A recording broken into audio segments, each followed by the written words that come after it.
A fashion ಹೆಸರಿನಲ್ಲಿ ಬಟ್ಟೆಗಳಿಗೆ jeans pant ಶರ್ಟ್ಗಳಿಗೆ colouring chemical ಹಾಕುವ factory ಇದ್ದು ಪ್ರತಿನಿತ್ಯ ಲಕ್ಷಾಂತರ ಲೀಟರ್ ಕೆಮಿಕಲ್ ನೀರು ರಾಜಕಾಲುವೆಗೆ ಹಾಗೂ ಕೃಷಿ ಭೂಮಿಗಳಿಗೆ ಸೇರ್ತಾ ಇತ್ತು. ಇದರಿಂದ ಸಾರ್ವಜನಿಕರಿಗೆ ಬಹಳ ತೊಂದರೆ ಆಗ್ತಿದೆ ಹಾಗೂ ಸುತ್ತಮುತ್ತಲಿನ ಗ್ರಾಮಸ್ಥರು ಬೋರ್ವೆಲ್ಗಳಲ್ಲಿ ವಿಷಪೂರಿತ ನೀರು ಸೇರುವುದು. ಇದರ ಬಗ್ಗೆ ಮಾಲಿನ್ಯ ನಿಯಂತ್ರಣ ಮಂಡಳಿ ಅಧಿಕಾರಿಗಳ ಗಮನಕ್ಕೆ ಬಂದಿದ್ದು ಯಾವುದೇ ಕ್ರಮ ಕೈಗೊಂಡಿಲ್ಲ. ಕಂಡು ಕಾಣದಂತೆ ಗ್ರಾಮ ಪಂಚಾಯಿತಿ ಅಧಿಕಾರಿಗಳು ಇರುವುದು ಸಂಶಯಾಸ್ಪದವಾಗಿದೆ.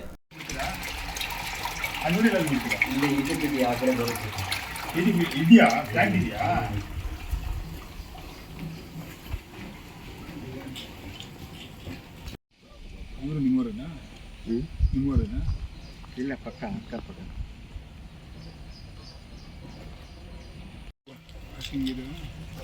ಬಾಯಿವರಿಗೆ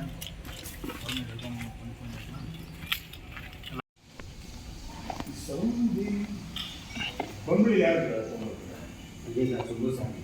ಸುಬ್ಬು